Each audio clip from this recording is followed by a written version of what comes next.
hello to everyone, and I hope you all had a very lovely lunch earlier. A quick introduction. I'm Lavinia from the Reuters APAC marketing team. This is the 8th workshop in the series Academic Libraries Reimagined, a digital space that we created during COVID to foster knowledge sharing and networking within the librarian community online. This workshop happens every 4 months and open to any library professionals who are interested in the topics being presented. Before we get started, I'm just going to share a couple of house rules for the sessions. So you might have noticed that your audio and video has been turned off. And if you do have a question during the presentations, please type it into the chat box and we'll attend to it once both speakers have done their presentations. Videos and slides will be circulated to all registrants. And if you have questions that we did not answer during the webinars, or after that you thought of some more things that you want to address directly to each speaker, you can email this directly to me, lavinia.sui@degroiter.com. I will share this again in the post event email list. So for today's sessions, we will be going into the technology in the library context. So interestingly, the idea of applying AI to libraries has been considered way back since 1985, but it's only in the last 5 years have we seen a wave of intensified interest. So it's fair to say that the AI revolution is not on the horizon, it's already here. And this session is to focus on how libraries can leverage and adopt AI in a safe and effective way to improve your working and user services. So in a second, we will hear practical examples from our 2 invited speakers. We have with us today Ms. Victoria, Head of Research and Learning Support at the Hong Kong University of Science and Technology Library. In addition to teaching information literacy and research skills to both undergraduates and postgrads, she is also highly involved in the library's instructions and research services. And Ms. Shamin, a computer science engineer by training, she has worked in the IT industry for over 10 years and another 15 years in librarianships. She is now the University Librarian of Singapore Management University and also served as the Vice President for the Library Association of Singapore. So with that, I will now hand over to Victoria for the first presentation. Thank you. Okay, thank you. I can't share screen yet. Okay, thank you. Let me open that up and let me turn that on. Okay, there we are. Okay, well, hello. I'm Victoria, and I'm honored to be given this chance to share my thoughts about how we've embraced this challenge at HKUST Library. I'm grateful to De Gruyter for providing us this chance to share, and also want to say a thank you to my colleagues at HKUST, both inside and outside the library, from whom I've learned so much. Now, here's the outline. Now, when I was first confronting it, I wanted to think about the conference theme, and because how HKUST has actually embraced this challenge, what our experiences were, are sort of how we can frame it. So I'm going to be talking a little bit about this, but the meat of our discussion will be what we've been doing since 2023. I'm not going to be reading these slides.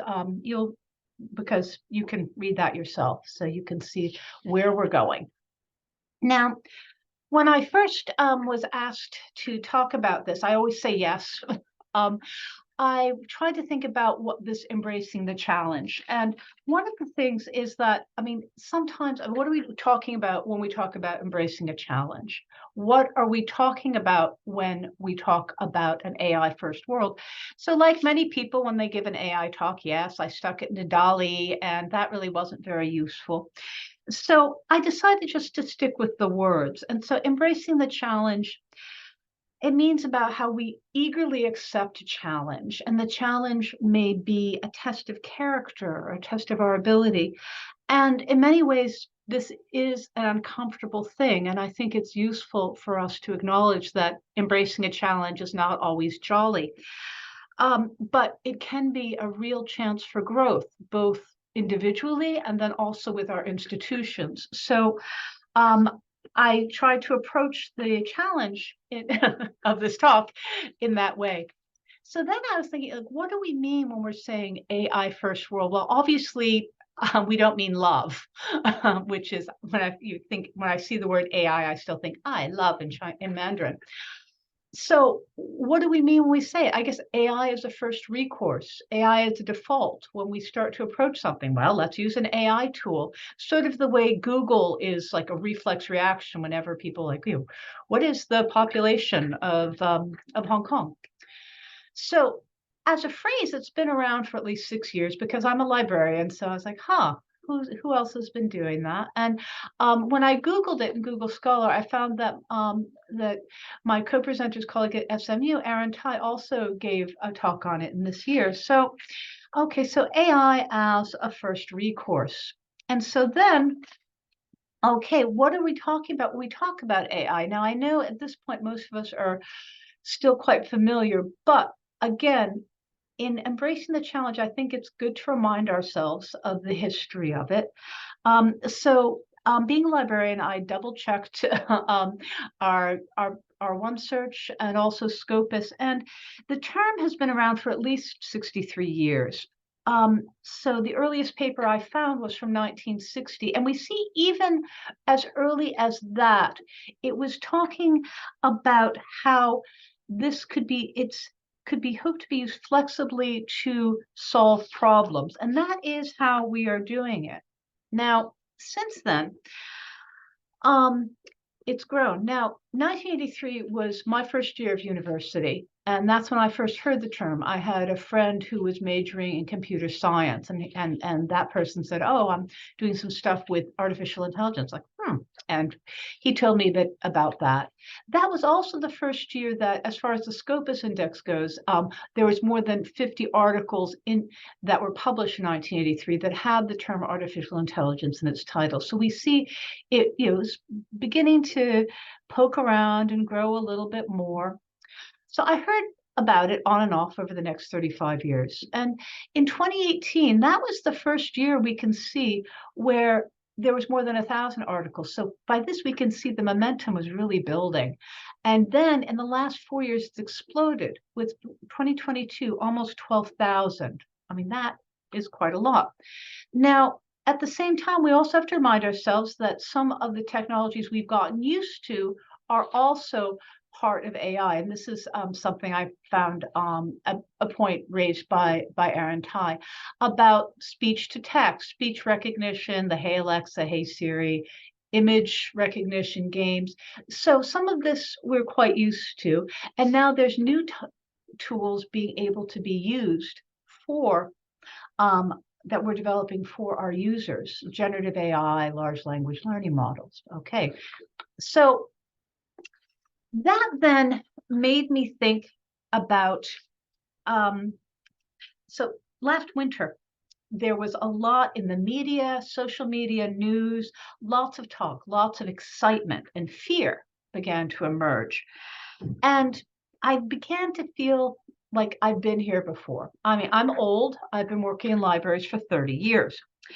And in one way, I was reminded of the late 90s and early 2000s with the dot-com boom and the bust. And then around 10 years ago, MOOCs were very exciting.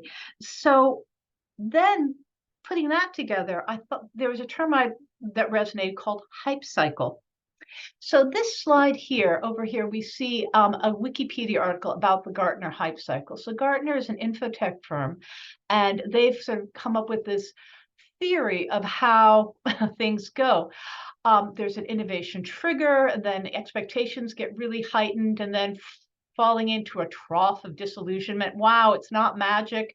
We slowly climb the slope of enlightenment and get to a plateau of productivity. Now, I'm not saying that we should take this as absolute truth, but I do find it a little bit useful. And so in dealing with embracing the challenge, both individually and I think as a group, the takeaway should be don't panic.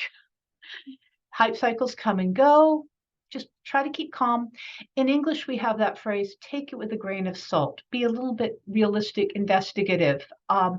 And for me personally, I find it very useful when confronting these new and exciting tools or methods to try to imagine how can we use it? Basically, how can we start actually using it concretely in our plateau of productivity? But I'm a very concrete thinker. You might be different, and that's okay. So then where are we in this hype cycle? I think, frankly, that we're probably getting close to the top. Are we at the peak? I don't know. Can we skip this part? I hope so, but it will be around. And again, hoping that we can move up here fairly fast. Okay, so so keeping calm, putting it into perspective. Now, another thing that in embracing the challenge that I also did was thinking about artificial intelligence. I was thinking about it in one way, is to think about a phrase that I'd read in a science fiction novel. It was an old one, it was published in 96. About artificial intelligence versus pseudo-intelligence. So artificial means created by humans, but it can be a substitute for the real thing, where pseudo means more like fake and pretend. So I remembered it, and then I looked it up from the novel, and I'll just read you the quote. You know, when I was a lad, they called it AI, artificial intelligence. Hackworth, he's the main character, allowed himself a tight, narrow, and brief smile. Well, there's something to be said for cheekiness, I suppose. And so I find that was useful because if I think about it as pseudo-intelligence, it's not as intimidating. Um, it's less threatening. It helps me frame it. So my takeaway number 2 is reading science fiction can help to keep tech innovations in perspective. And also maybe thinking about it in this way might help us frame it. Again, I'm not saying you have to, but it might be useful. Okay, so now HKUST's experience. So a little bit about us in case you don't know. So HKUST, Hong Kong University of Science and Technology, we are a medium-sized government-supported university with good rankings, with a strong emphasis in sci-tech and business. We have a strong culture of education, innovation, and technical support. Now, within the library, we have about 90 people. In my department, we have 12 staff, 8 of them are librarians. We have a very robust systems service, systems and digital services section, and 5 of them are librarians. We also recently started a digital humanities initiative. So this, I hope, will help give you some context about who we are and then how we responded. Because if you're a much larger institution, your response might be different, and if you're much smaller. So let's go on. So first, we needed to do our learning and prep. So like you probably, starting in January and February of this year, we really kicked into high gear with our learning. And we began to self-learn and also attend different things that were being put on by other units within UST. The Center for Education Innovation, which is CEI, and the Information Technology Services Center, ITSC. So they, starting quite early in the semester, began to give webinars, talks, sharing, and things like that. So we began to attend those talks, and we were encouraged to by our library management. We also did a lot of self-learning, sharing, experimenting. So takeaway number 3 is use your opportunities to experiment and share with your colleagues. Now, initially, there were some difficult challenges. Starting was hard. For example, initially getting access to ChatGPT or DALL-E was very difficult. But then CEI began to, and ITSC helped with information and tools about how to get around some of the barriers. And then HKUST began to subscribe to both ChatGPT and DALL-E, both 3.5 and 4. So this really obviously facilitated what we could do. At the same time, the university also really quickly tried to create a policy on use. There was no ban. but what was the policy? So very quickly, especially when you think about a university, they consulted and they released a policy by March of this year. I mean, so within the beginning of the first month of the semester. Then they updated the policy in 2023. And now the current policy allows faculty a menu of choices. I won't read these bullet points, so you can see that it really depends on the faculty member on how they choose to use it, how they allow their students to use it in assessment. So the takeaway here is that be aware of your institution's plans and actions and policies. And the library does not have to go it alone. It shouldn't go it alone. Integrate your response with your institution. Okay, next, hold on. Oh, come on, next. There we go. Okay, now one of the other things is that in our preparation, we began to read and hear about this so-called hallucinations.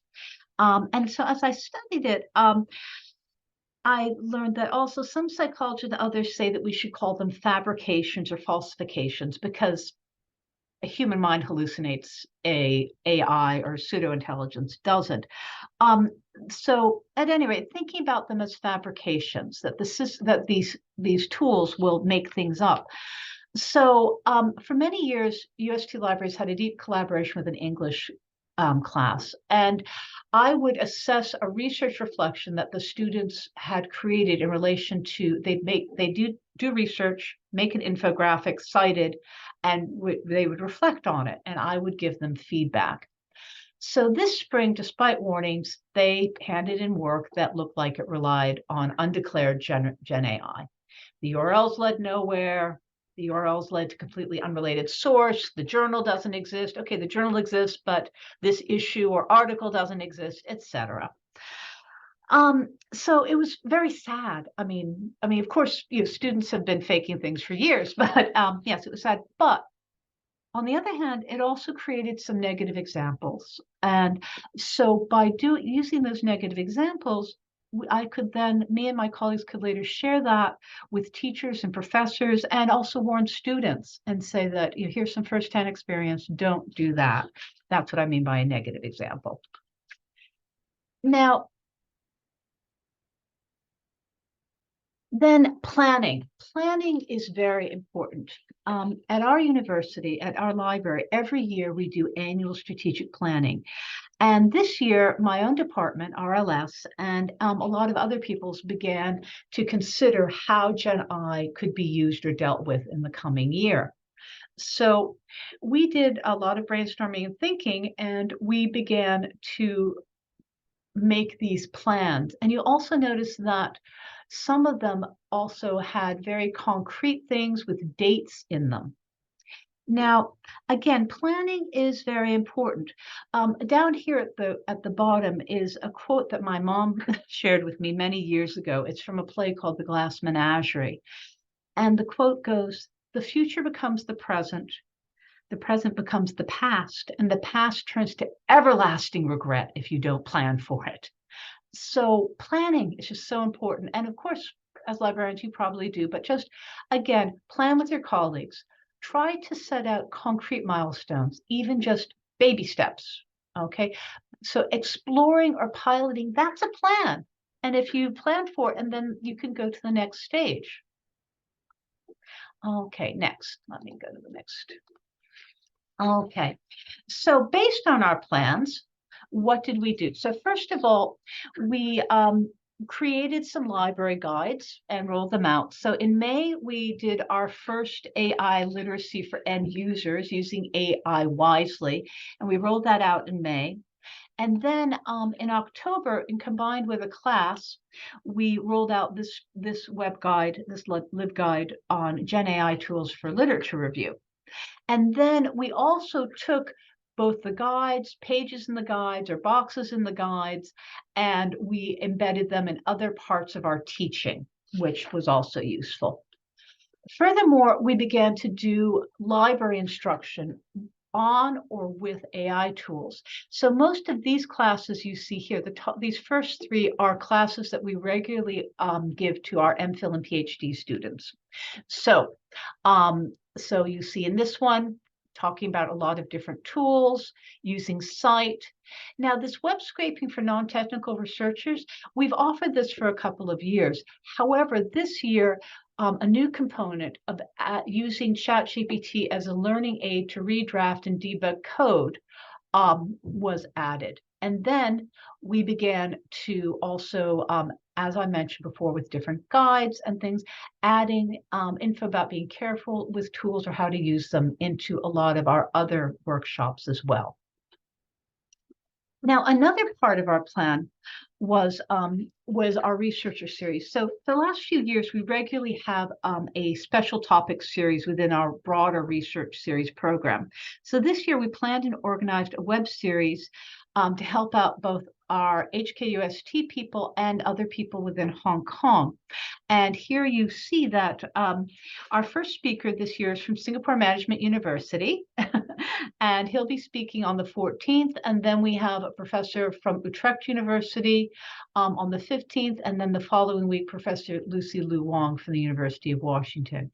So these are open to HKUST people and people within GLAD institutions in Hong Kong, but the recordings will be made available later. Okay, now, another thing that we did was created an AI interest group. Now, two of our research support librarians, Jennifer and Aster, are coordinated. So creating interest group was an idea that our library director, Ms. Gabi Wong, suggested. The AI interest group has been great for sharing information.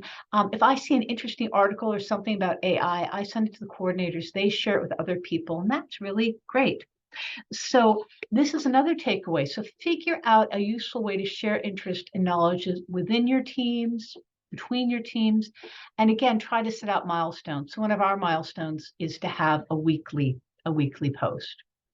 Now then, it got even more exciting when the AI interest group and the library staff committee got together to do something. So the library staff committee is the group in our library that organizes events and activities like the staff parties. And so what the AI interest group and the library staff committee is, they did a mooncake image design contest. So when mooncakes meet AI, and so they explained the competition, they gave some tools, and they even gave some tips on image prompting. And here are some of the lovely, lovely images created, and I'm really impressed. I tried one, and it was not to be seen by other people. So here's a picture of the winning one. So the winner got a cute mooncake cushion, and we also use this image in our social media to promote our new study pods. So here our takeaway is try to find occasions for staff to genuinely play with new technologies. And this is, so therefore not just your system staff, not just your researcher or learning support staff, but everybody in the library, because when everybody can do something, it makes it more. Now, Systems also has been working on developing a chatbot, and we started this summer, and we're considering using some Azure. So here you can see the experimental chatbot, and we're beginning to test it. They also are working to adopt GPT technologies, etc., both into the digital humanities initiative and also to help internal library processes. So how can we use it in our daily work? So that's something Systems is working on. Also within RLS, we've also been using a 11 Labs, a commercial tool. So used to make a lot of videos. We've been making them since 2012, and we would use this automatic voice. It saved time, but some voices still had mechanical quality. So this summer, we decided to experiment with 11 Labs. And as you can see, we decided to go for it. We've already cloned our voices and verified. So we can use it for recording hours, for updating the videos. So this takeaway is please consider using commercial applications where appropriate, and that pilots or testing, usually it's free, it only costs time. Now, also, resource management, our cataloging group, have also been experimenting with ChatGPT to see if it could help create LC subject headings. So far, not so great.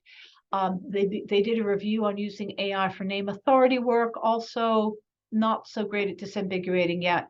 And they're also beginning to explore using it to for descriptive cataloging. We're not alone. People across the world are doing it. Here are two different poster sessions I saw at ALA in the United States this June. Here's a recent article. So throughout the library, people are doing different things to experiment and test. So here is my summary of takeaways. So I'm not going to read them all. It's mostly I created this so that you could have a nice summary at the end, but just keep calm during this, the hype cycles. Science fiction can help. Experiment and share with colleagues. Stay aware of your plans and actions of your institution and integrate. Plan with your colleagues. Concrete milestones always help. Share interests and knowledge. Play, have fun, really have fun, and consider commercial applications when appropriate. So thank you very much. I really appreciate the time. Sorry I ran over a little bit, and I look forward to having being able to talk with you more after Shamin's talk. Thank you. And now we will pass on to Shamin. Thanks, Lavinia.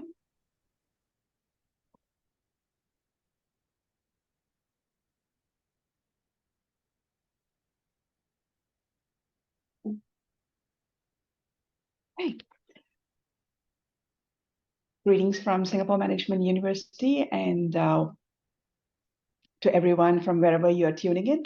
So I agree completely with what Victoria was saying just now. It is essential that, we do take this with a pinch of salt, but crucial to this whole thing is also about really having fun. Don't panic, have fun. This is a technology that offers a lot of possibilities. So it's really up to each of us to chart our own pathways in terms of how we actually make use of it. So in today's presentation, where I will be coming from is a bit in terms of how we contextualized it to what SMU as an institution is doing, and try to kind of show a little bit about the journey that we are taking. So we are nowhere near this, the end point, or we can't even say that, okay, we have kind of like stabilized ourselves. Not true. And none of these changes happened overnight. I mean, there have been really some very good leaders who had the foresight to really look at some of the data trends that were evolving over the past decade. I mean, like Lavinia and Victoria pointed out, none of this is new. The signs were all there for a number of decades previously. So a number of these called building blocks were actually put in place. And hopefully I'll be able to take you through this journey a bit, and some of it could be applicable. So a bit about Singapore Management University. It was established in 2000 with an initial cohort size of about 307 students. So today we have an incoming cohort of about 2,500 students. So that's kind of how we have grown over the last 23 years. We have 8 schools that are listed here. So 6 schools originally, and then the College of Integrative Studies was launched in August of 2023, mainly to look into how current problems can actually be solved, not just through a single paradigm or through a single discipline. What you really need is a truly interdisciplinary way of looking at things. So the College of Integrative Studies was established with that in mind. A bit about our libraries. We have 2 libraries, the Li Ka-shing Library, which was established in 2006, and Kwa Kek Chu Law Library, which was established in 2017. Now, this is the name, it's named after our late Prime Minister's wife, Madam Kwa Kek Chu, and the shape is actually a nod to her name, which actually means pearl. A bit about our our physical size. Since 2012, around 2010, 2012, we have already started moving towards more of electronic footprint. So recognizing that the trend was moving from a very book-centered paradigm to a more learning-centered paradigm, you would see that reflected in the learning spaces that we have. So there is more of learning venues, discussion rooms, places for collaboration, conversations, while our physical collections do tend to take a smaller space. And this is our electronic footprint. So there's almost a 70-30 kind of a division in terms of our electronic to physical books. We have access to streaming media as well as electronic databases. Now, ChatGPT has been all over this. I mean, since 2020, I think it's probably one of the most sensational arrivals in a way, in the way it sparked a lot of conversation. But like Victoria rightly pointed out, there was a lot of that initial hype cycle, and a lot of times you see that it's basically API calls to OpenAI at the back. But what we are seeing recently is also that there is a much more of a growth in that industry. So there is much more of domain-specific knowledge and context that is being applied. And you find more applications that are coming in, which are truly starting to make a difference. So you will see this more as we go along. Now, this is an image that was generated by DALL-E. So, and my prompt engineering is pathetic. Okay, so Better than mine. I apologize for that. But what I was trying to get DALL-E to kind of visualize what I had as a concept was really looking into artificial intelligence and data as being inseparable. You need data to move the engine of artificial intelligence, which is basically then saying that data skills is absolutely crucial for us in terms of navigating artificial intelligence. Now, when I looked at the wider landscape in terms of Singapore as an ecosystem, this is the national artificial strategy that was published by the Singapore government in 2019. So if you look at the enablers, there are multiple areas that they are actually looking at in terms of not just transforming the economy. And so it goes way beyond just adopting that technology, but fundamentally rethinking business models, which also means that it goes back to also fundamentally rethinking how education needs to be done. So again, this is the external context. In line with that, something else also happened around that same period. In 2021, there was actually changes to the Copyright Act. And one of the biggest changes that was captured was the ability for computational data analysis. So what it meant was programs, as long as you had rightful access to the materials, publishers or vendors could no longer say that you cannot text or data mine. This used to be a huge hassle for us earlier on. But the law and the amendment to the law in 21st November kind of actually does allow for that. So I've indicated snippets in terms of what exactly computational law means. The details are actually available on the internet as well. So as long as you're in Singapore, this should be applicable. I think this is already established in the UK.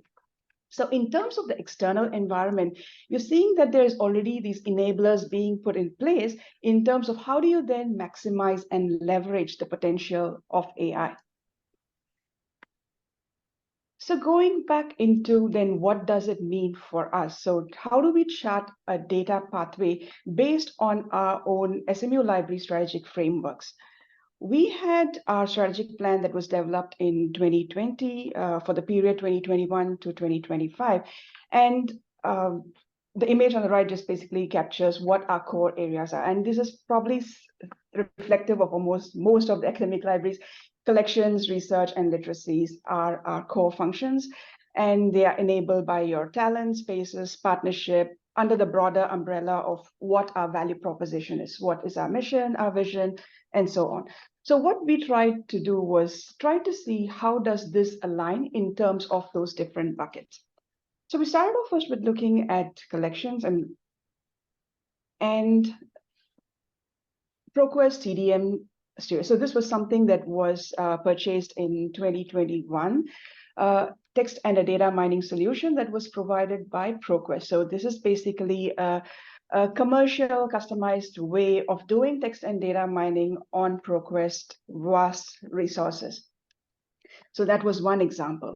And then you have research data sources, again, like what Victoria was pointing out, in terms of then making use of our research guides itself, finding data by category. It could be demography, economics, finance. So there are a number of ways. And the research guide basically lists the different ways in which the data could be obtained. Another thing that was put in place was the SMU Research Data Repository. Again, this was way back in 2018, 2019. Again, this is a tool and a service for all researchers to store, share, and publish their research data.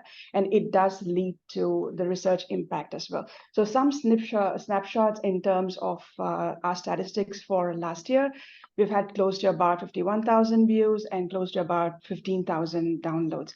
You know, if you're a little bit more interested in saying who exactly is using these data sets, majority of the activity actually comes from the United States, followed a very distant behind 10% from UK and 7% from Singapore. So that's one.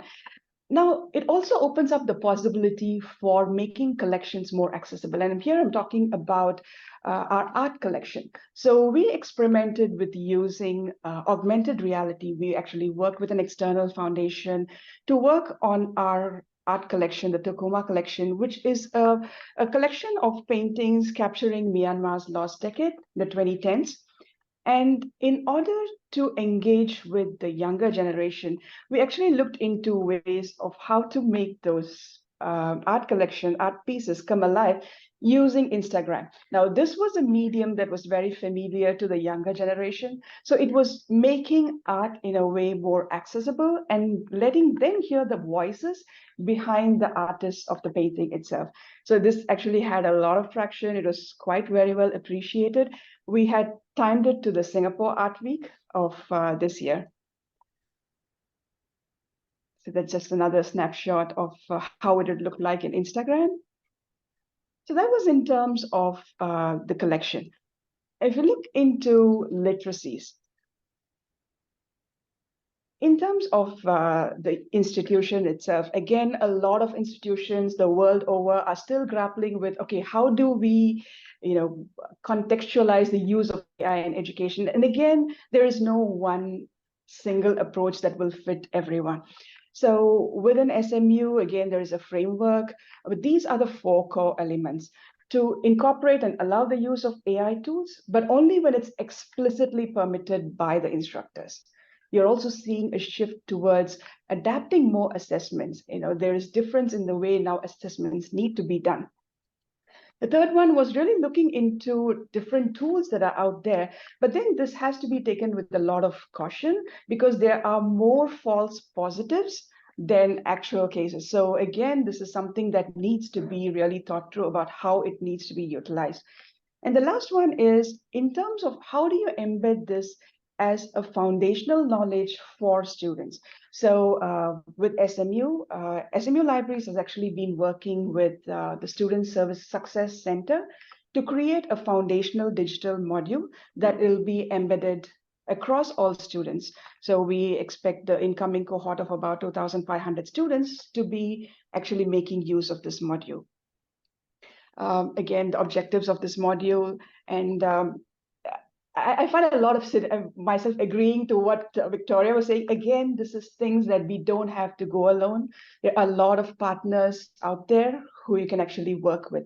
So in this particular case, we worked with Temasek Polytechnic, one of our polys in Singapore. We worked with our internal stakeholders like Center for English Communication with the various schools. And this module will actually be rolled out for the incoming batch in 24. So this is for the foundational module. The next one is about course integrated sessions.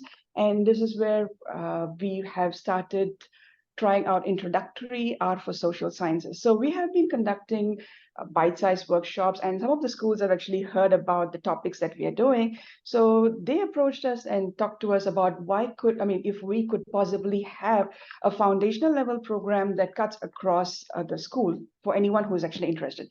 So this was to be for use for statistical research purposes in the context of social sciences. And it was run as a series of 4 workshops. I have listed out the contents here. Again, it was a good opportunity because, like you see, the first session, it was actually run with library staff itself. The second session, we actually did engage a PG student as well, especially because they have a stats background, so that we are able to answer the questions that are, that you could get as part of the session as well. So apart from the course integrated session, then you have out of classroom teaching, and this is where bite-sized library workshop is a flagship initiative by SMU Libraries. And over the years, the whole idea behind this is really to provide kind of introductory sessions on topics that could help students bridge some of the gaps in terms of understanding their curriculum. And over the last few runs, we have noticed that those workshops that have an emphasis on data skills are actually gaining more traction. They tend to be the ones that are more popular. And again, we are also looking into ways how we could kind of scaffold the complexity around it. We've also looked into how we could actually make this again accessible to a wide audience as well. So we do capture this. And part of the plans going forward is how we could then make use of this as micro learning, personalized learning feeds for students who might be interested. So again, the whole idea is how do you then make the learning, the information that we have accessible to all? Generate Your Library Hackathon is, again, a new initiative and part of our effort at having fun with hackathon. The whole idea behind this is how do you make sure that students get a good understanding of the possibilities of AI in a manner that is accessible to all, not just only to those who are taking computer science classes or those who have an exposure to that. So how do we do that in a way that makes it fun for an entire group of students? So this was our very first experience. We had industry mentors who walked them through different business ideas in terms of how OpenAI could be used to come up with some of the applications. We had our library staff walk students through different APIs in terms of our own information resources that we have. How could they be utilized as well? We had faculty come in to, again, provide their insights as well. So it turned out to be a very good engagement session. And, one feedback actually very succinctly captured for us. This particular student actually talked about how coming into this, they were really skeptical about their lack of knowledge in this space. But going through this experience, they feel like as if they do now have a good understanding, but more so now they have a network of peers whom they can talk to more about how they can build up the skills in this. Again, an area where libraries can play a huge role. So that was in terms of literacies. Now I come to the third bucket, which is about research. So this actually is from my head of research and data services, Pinpin, when she actually presented recently at a Research Staff Excellence Award that was hosted by the Provost Office. This was actually an effort to reach out to researcher community within the university in terms of how the library can support their workflow. So traditionally, there's been services that we do, like procurement of resources, in terms of getting them material that might not be part of our collections, in terms of providing them with tools to organize the references, bibliometrics, and our publications, management of publications. What we have also found is that there is ways in which we can actually add value to their workflows in terms of systematic reviews now. So that's a new service that we are piloting. We have the new data services, again, in terms of identifying data sets, in terms of text mining, providing training, workshops on coding, and also a new service that we have for visual abstracts, which is really about how do you then publicize your research in a way and make it accessible to a circle of people that are outside of academia. How do you show that kind of an impact? So this is an example of the literature and systematic review support service that was done. And part of the service is also to provide support for tools, AI tools, which are both free as well as paid. So right now we have Citation Chaser, VOS Viewer, along with SCite AI and Atlas TI. So this is how librarians have actually been helping out in this space. SMU Research Staff Club is again another initiative, again recently launched, but again this is a community by researchers for researchers. They have been reaching out to the library based on the bite-sized workshops that they've been attending, and this is a lot of times a group that is kind of flies under the radar when it comes to universities. I mean, this is something that is acknowledged even at a university administration level. A lot of time, the focus is either on the student population or on the faculty. Researchers tend to go under the radar, and a lot of time they do need these opportunities of being able to connect with others, not just to learn about the new trends, but to also figure out what are the new possible professional development opportunities in these areas as well. So this is an initiative with research staff and SMU libraries, and we're looking into a whole series of activities, data and research related workshops, looking into co-creating this with research staff. So check in with us again a year later, or maybe next time when you're listening to Aaron, probably you could check in with him as well. Another part of this is also the advocacy, and SOL is the Singapore Alliance of University Libraries, and this is currently made up of Nanyang Technological University, NIE, NUS, SIT, SMU, and SUSS, along with SUTD. So this is the part where we also look into organizing webinars and inviting other speakers looking into the area of scholarly communication. So this was something that was just recently completed, rethinking scholarly communication in the age of AI. In addition, part of another advocacy is the Research Radar, which is an article that is regularly pushed out by SMU libraries, which has a good traction with the research staff, with faculty as well. Again, these are very short articles in terms of trying out new technology. So I come back to the same thing. I'm going back to, it talked about collections, talked about research, literacies. But again, all of this does need that enablers, and making sure creating the right enablers is part of the strategy as well. So the image on the right, I just did a search today morning, looking at all the job listings that had data in them. There are quite a number of jobs that actually now specifically look at data services as a full-time position itself. And so it kind of shows the traction that this particular position is claiming within the industry. Apart from talent, so in 2020, we actually have a data services librarian. So, and she has been one of the driving forces behind the rollout of a number of our initiatives.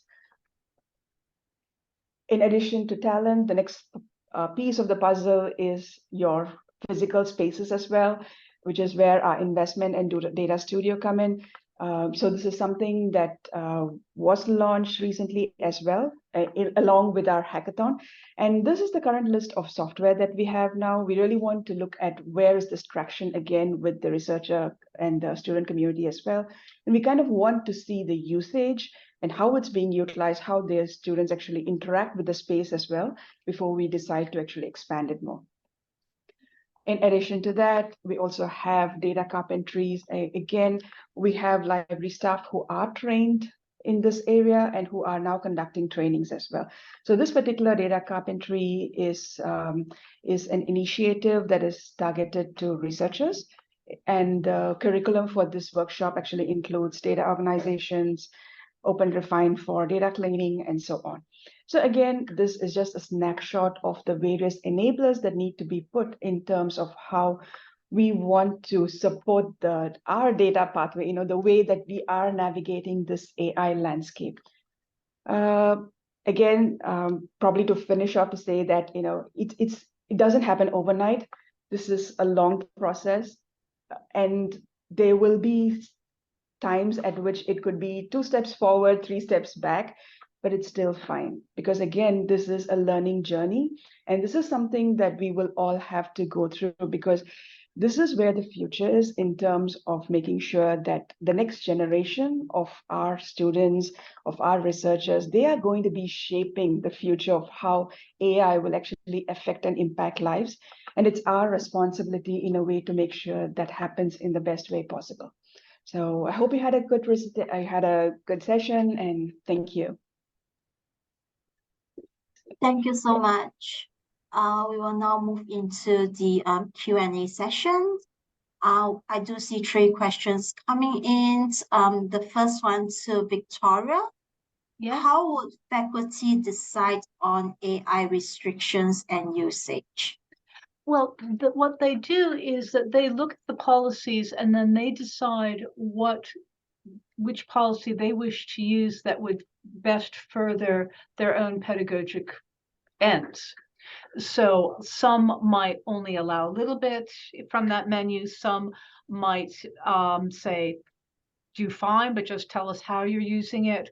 So I think the point of the policy is to enable faculty to, first of all, make sure that they fit into what the university wants, but at the same time have the freedom to choose what's most appropriate, because something for, let's say, a design class or a coding class might be very different from, say, a historical research class.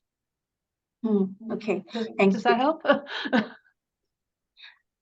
Move on to Shamin. There's 2 questions for you. What curation activities would be carried out?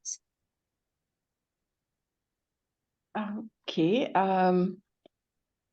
Would it be possible to kind of like add a bit more? I mean, I'm just trying to understand. I'll leave the attendees to add more context to that question. Yeah. If you could, I'll move on to the next question first.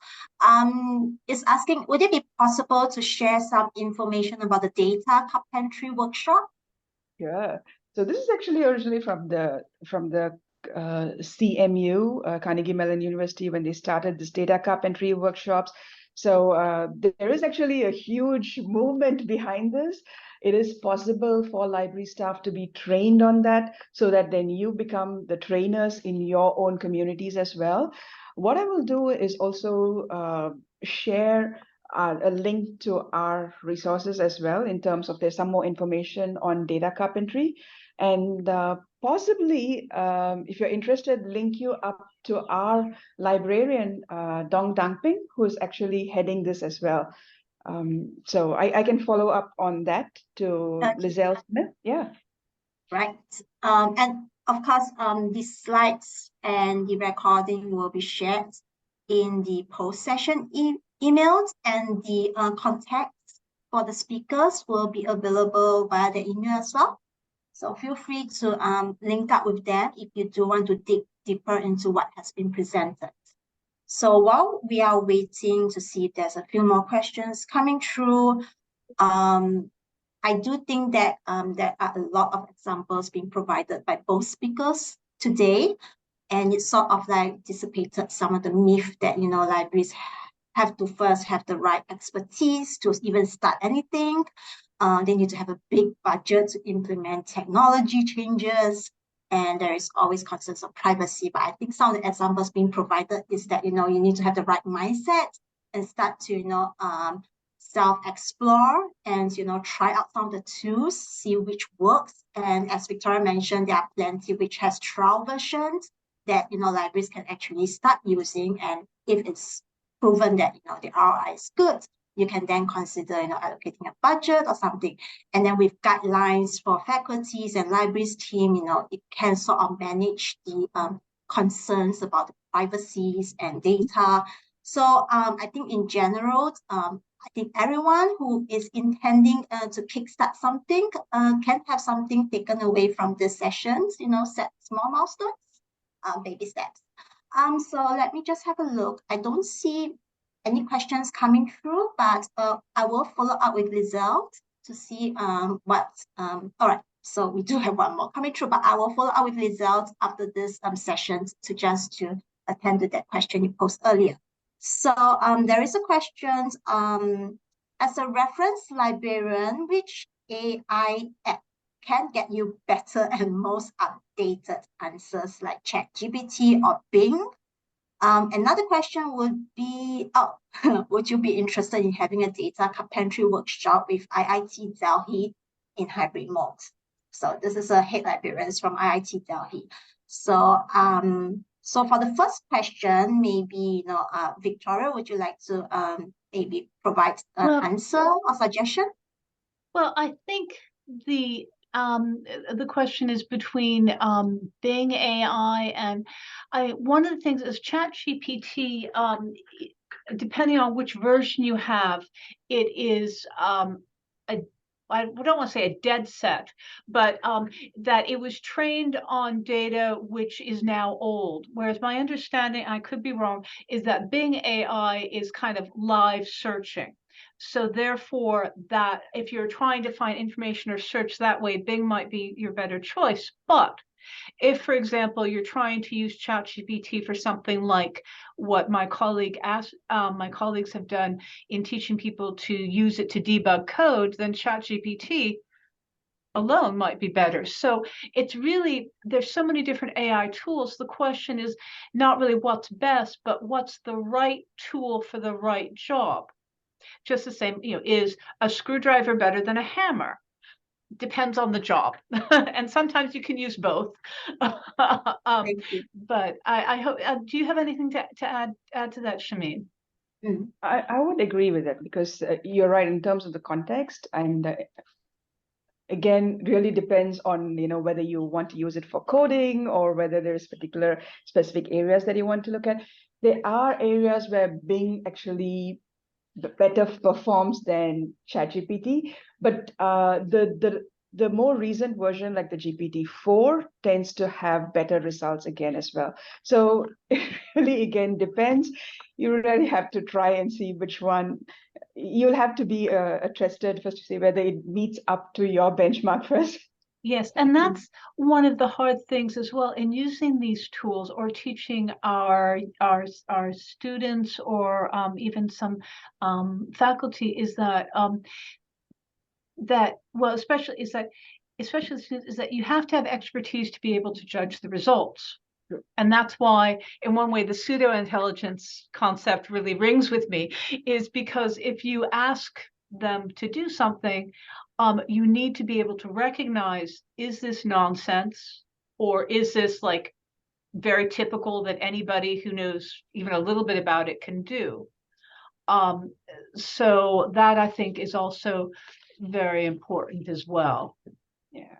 I mean, it's in a way, the whole artificial intelligence is kind of a misnomer, because it doesn't think of language the way we think of language, right? I mean, for example, if I were to say, if you read the sentence of going to the beach in thongs is very different if you're an Australian as compared to anyone else in the world, because again, cultural context, totally different meanings. So looking at AI, it's more of a mathematical statistical model, and it really, in that sense, uses mathematics to actually come up with predictions. So again, you do have to have that certain level of knowledge to make that judgment call, to decide which one is more apt, and which is probably why librarians are very crucial in this space, because again, it goes back to that whole literacy part of it, in terms of evaluating the resource itself. So yeah. All right, thank you. All right, maybe you would just like to have a short answer to the second question about the data carpentry workshop. Yes, I mean, sure, this is something that we can definitely look into. I would love to have a conversation with a minute I can get the name there. Yeah, with Nabi Hassan. Yeah. See All how right. that can be done. Cool. All right. We have just one last question. We have about a minute to go before we end the session. So the last question for this today will be: uh, have you found or run any workshops or resources to decode a fake citation to verify that it is fake? Courtroom situation is very important, especially as people are self-representing themselves. There are different resources, but I usually find the easiest thing to do is to first look for it.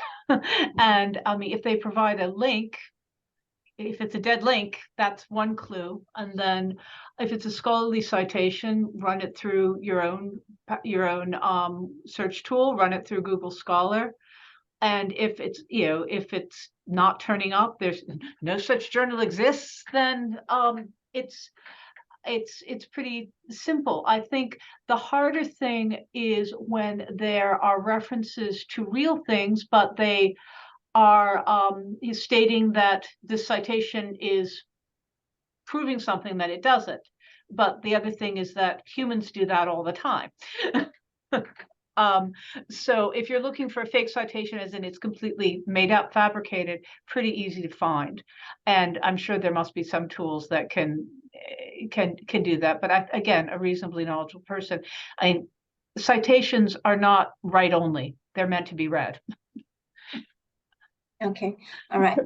Shamin, do you have any comments for that before we end?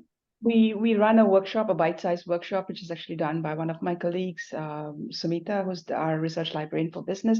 And this started way before AI. I mean, and the whole, we still do have fake news and misinformation. So this was actually a response to that.